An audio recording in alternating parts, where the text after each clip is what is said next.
Much like co-host Charles Barkley, Shaquille O'Neal has used his position as a NBA TV analyst to take plenty of jabs at today's players. But unlike Sir Charles, Shaq's relationship with the modern star is anything but friendly. In fact, it doesn't seem like young players appreciate Shaq's opinion at all. So how did Shaq come to be the persona non grata with so many of the league's best and brightest? Sit back, relax, and take this in.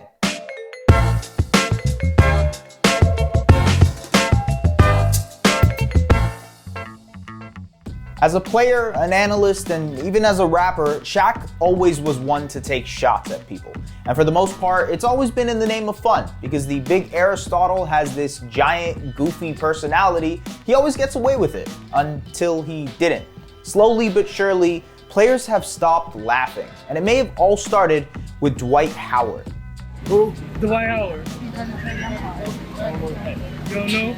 Dwight and Shaq have a lot of career similarities. They were both drafted by the Orlando Magic, both went to the NBA Finals with the Magic and lost, both eventually joined the Los Angeles Lakers, and both are nicknamed Superman. Shaq took issue with Dwight taking his nickname over a decade ago, and still to this day has a problem with it.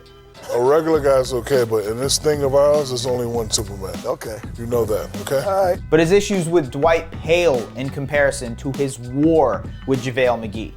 For a large portion of McGee's career, he was the laughingstock and punching bag of Shaq's TV segment, Shaq and a Fool. JaVale, how would you describe the relationship you have with Shaquille O'Neal? He seems to be your biggest fan.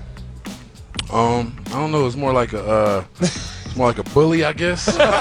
Shaq was constantly clowning McGee for his on-court mishaps, and when he finally got to the point where he was playing good basketball for a good team, Shaq still kept poking fun at him.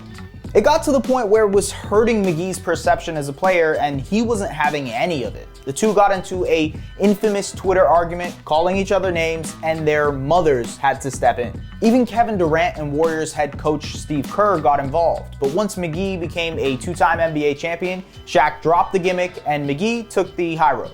Everybody know I hate Shaq. Do you hate Shaq as much as I do? You know what's crazy? I'm such a positive person, I don't hate nobody. And it's become increasingly obvious players are no longer interested in even engaging with Shaq. More recently, Shaq took a shot at Utah Jazz center Rudy Gobert after the two-time Defensive Player of the Year inked one of the largest contracts in NBA history and the largest contract signed by a center ever. But this should be an inspiration to all the little kids out there. If you average 11 points in the NBA, you can get 200 million. He then took it a step further by posting a photoshopped picture of himself dunking on Gobert on Instagram, saying, "I would have had 45 points, 16 rebounds, 10 missed free throws in 3 quarters. He would have had 11 points, 4 rebounds, and fouled out in 3 quarters. Maybe Shaq was actually jealous at the money Gobert was making. He said as much while he was having his rap feud with Portland Trailblazers guard Damian Lillard. More and more players are taking Gobert's approach to Shaq's comments, treating him like the boy who cried wolf. But that hasn't stopped Shaq from trying. Only a couple weeks ago, he started off a post-game interview with Houston Rockets center Christian Wood by saying that he wasn't familiar with his game, to which Wood responded with, "Oh man, you're a casual." Ain't no play. Shaq has tried to pass his critiques off as motivation for the young players, but there seems to be a disconnect between old heads like Shaq and the new heads. You are one of my favorite players, but you don't have what it takes to get to the next level. I said it on purpose. I want you to hear it. What do you have to say about that? All right. That's it. That's it? All right, that's it. Okay, cool.